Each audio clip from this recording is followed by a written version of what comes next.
On est mercredi après-midi et comme chaque mercredi, on va parler consommation avec Michel de l'UFC Que Choisir de Thionville. Salut Michel. Bonjour Gaëtan, bonjour à tous. Donc aujourd'hui, je vais vous parler de la résiliation annuelle du contrat d'assurance emprunteur. Donc lorsque vous souscrivez un prêt, généralement le prêteur exige la souscription d'une assurance de prêt. Cette assurance de prêt garantit la continuité des échéances en cas de décès, d'invalidité, d'incapacité de travail ou de chômage. Par contre, je vous demande de bien vérifier de toute façon vos conditions générales du contrat pour vérifier de toute façon que ces garanties figurent bien dans votre contrat. Donc pour les emprunteurs qui trouvent une offre d'assurance plus attractive ailleurs, depuis le 1er janvier 2018, ceux-ci peuvent résilier le contrat d'assurance emprunteur tous les ans à la date anniversaire de la conclusion du contrat. Pour résilier, il vaut mieux adresser une lettre recommandée avec accusé de réception et cette demande de résiliation, elle doit être adressée au minimum 2 mois avant la date anniversaire du contrat. Donc ça, pour vous permettre de chercher en toute confiance un nouveau contrat d'assurance.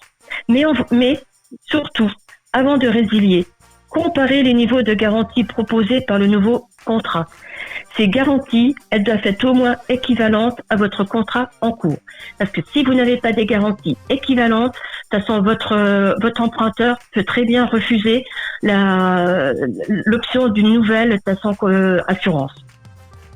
Donc cette nouvelle possibilité, naturellement, elle permet aux consommateurs de faire jouer la concurrence et d'obtenir de toute façon des prix plus compétitifs. Voilà. Est-ce que c'est intéressant de changer souvent du coup, là aussi par rapport au prix ? Attention, de toute façon, il faut se dire que de toute façon, ils ont pratiquement tous à peu près les mêmes tarifs. Donc, il faut pas changer non plus, de toute façon, sans arrêt. Surtout, ce qu'il faut faire, c'est bien regarder, de toute façon, les garanties. Bien avoir des garanties équivalentes, parce que après, si vous n'avez pas cette garantie équivalente, non, automatiquement, votre emprunteur, de toute façon, va dire non, je veux pas, parce que vous n'avez pas les garanties équivalentes. Donc, faut faire bien attention. Et moi, je conseille de pas changer sans arrêt d'assurance non plus, de toute façon, parce que bon, une fois bien, 2 fois bien, mais pas sans arrêt comme ça. Oui, il faut bien vérifier. Parfait pour ces précisions, Michel. Si on veut te retrouver pour d'autres soucis, d'autres conseils, on peut faire comment ? Si vous voulez obtenir de toute façon une réponse à une de vos questions, vous pouvez de toute façon nous contacter sur contact@thionville.ufcquechoisir.